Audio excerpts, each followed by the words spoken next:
Are you a seller who has listed their home only to have a deal fall through? Hi, I'm Kimmy Rolph and I represent sellers on the main line. And as we are seeing the seller's market cool slightly, there are inevitably going to be deals that fall through, and this is really frustrating for sellers. You go through so much to list your home for sale, from possibly staging to organizing to interviewing agents to finally listing, and yay! Offer is accepted, but then to be disappointed by a deal falling through, it's really agonizing. I wanted to share some of my most common reasons deals happen to fall through and how you can ensure that you have protected yourself from this, and my strategies for saving deals and protecting my sellers from disappointment. So first, let's discuss frequency. According to a survey by Cinch Home Services of 1,000 buyers and sellers, 1/5 of deals fell through. And according to the survey, 16% of deals fell through due to buyers' jobs loss in 23%. And buyers pulled out because they were afraid of a recession.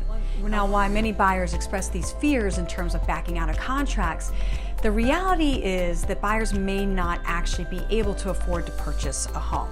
And as a realtor who represents many buyers on the main line as well, it is my job to be sure that they are pre-qualified and are able to purchase a home. So most realtors will not take on clients who are not pre-qualified, and as a seller, you can opt not to enter into an agreement unless this provision is met. So be sure that the pre-approval letter is less than 30 days old as well, since rates may be changing and the terms. And another reason that home deals may fall through is that the home appraises for less than what the buyers offered. So according to a Cinch survey, 35% of deals fell through during the past year, and it was only because the home didn't appraise for what they offered. It was significantly lower than the purchase price. So why does this happen? How can you save this deal? This frequently happens when homes are priced incorrectly, and your home should be priced within 10% of other homes on the market or homes which have been bought or sold in the last 6 months. You can do this research prior to listing just to get an idea of what the ballpark would be. But when you go to interview your local realtors, keep in mind that if they are advising well above that 10%, this is a huge red flag. And you could see either a deal fall through or your home remain on the market. Lastly, one of the most common reasons a deal falls through is due to something found during the inspection period.